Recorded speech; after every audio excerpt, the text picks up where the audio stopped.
Hi, everyone. Welcome back to the third part of the lecture. We have talked about growth for the mid-childhood range. We've also talked about health and how it pertains to injuries and illness and bedwetting. Now we're going to talk about health education and the place it has in this time period. There are a variety of topics that are covered in health education. In order to learn them, you need to have effective teaching. They focus on healthy lifestyles, puberty, avoiding unsafe social situations. This is important nowadays to cover both online and in person.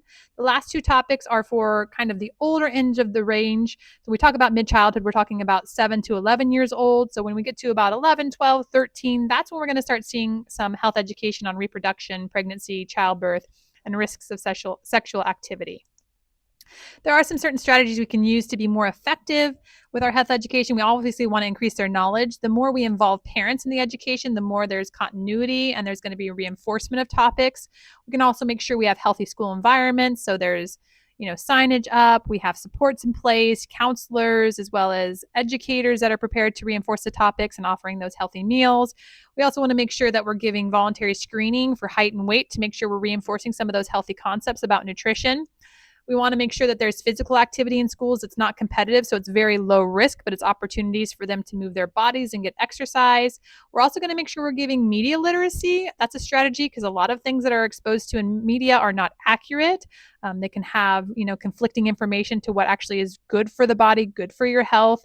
And of course, we want to make sure our community environments are supportive. So, of course, those school lunches in the community, but also communities outside of school have supportive material and have opportunities for things such as engaging in sports activities or park and rec activities. We do see a difference in community environments and how much children engage in those kind of community events based on socioeconomic status. Children with lower socioeconomic status are going to be less likely to be able to be engaged in those park and recs offerings and those sports just because they do cost money and they cost time. So if parents are busy working, they're going to be less likely to get their children to practice.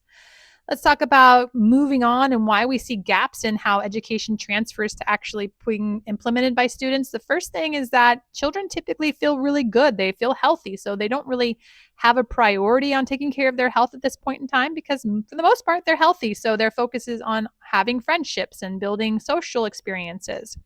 Another thing that impacts the ability for the skills to transfer over to application is understanding the connection between the past, the present, and the future. So at this age range, 7 to 11, they don't really have an understanding that their actions right now, what they're putting into their body right now, will have effects for them when they're later.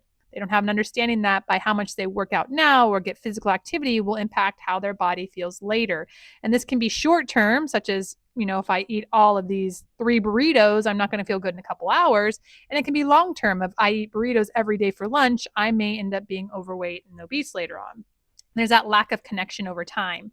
We also see information being contradicted. And that's why media literacy is so important because a lot of peers may give the wrong information and media might give the wrong information. So they're getting information, but it's not always the correct information and it's contradicting the correct information. So that's why there's a gap in application, all 3 of those things.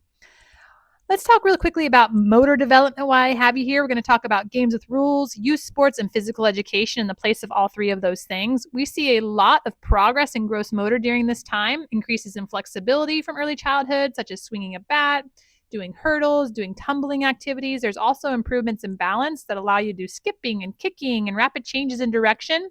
Agility is another thing that increases. It results in higher accuracy and quicker movement. So when you think about playing tag or being able to run and kick a ball into a net in soccer, doing dance moves, all of that requires agility. And force also is another thing that improves over time. So how hard you're kicking a ball, how hard you're throwing a ball, how hard you're able to hit the ball with the bat, all of that increases. We do know that fine motor also increases. We see at the end of preschool, children are able to draw some 2-dimensional shapes that are pretty basic. Then we move to being able to write some letters and numbers. Typically, this is around age 6. And by the time they move to age 9, they're actually being able to draw more things that are 3-dimensional, so 3-dimensional shapes. You can see how their spatial understanding as well as their fine motor ability improving would support those concepts and abilities. All right. And over time, we also see an increase in detail. So a child that draws a picture of their house in preschool might have a picture of a house and a tree. By the time they get to age 9, there's going to be much more detail. The house might have windows and siding, and there might be a flower garden and a sunshine, and maybe the car and the garage. And it's definitely going to have a lot more detail as you get a little bit older. We do see differences in abilities. This can be because of genetics, gender, and access. So when we think about girls, they typically have stronger fine motor skills with drawing and handwriting.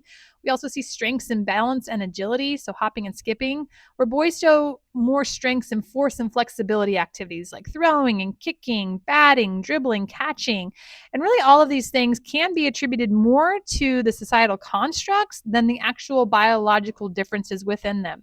So we know that boys do have more muscle mass and girls tend to put on more body fat, but we also have an understanding that exposure plays a key part. And boys are more likely to play sports and be engaged in those kinds of activities like soccer and baseball than girls are going to be. So that definitely plays a part in why we see significant differences in abilities. Let's take a look at the difference between informal games and adult organized sports. Informal games are defined as things that are, they're rule oriented, but they're not based on individual skills. There's a lot more cooperating and competing. It's a chance to practice winning and losing, so it's not very high stakes.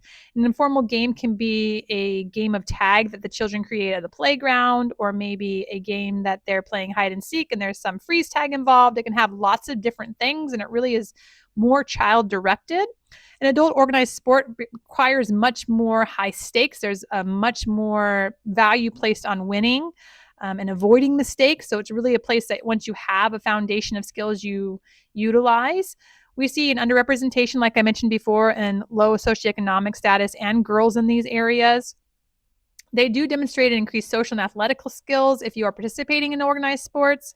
And they're typically, the competition piece really and the governing of adults is going to overshadow the enjoyment and actual skills gained within that activity. So we see a lot of skills being able to be addressed in informal games because it's very low stakes.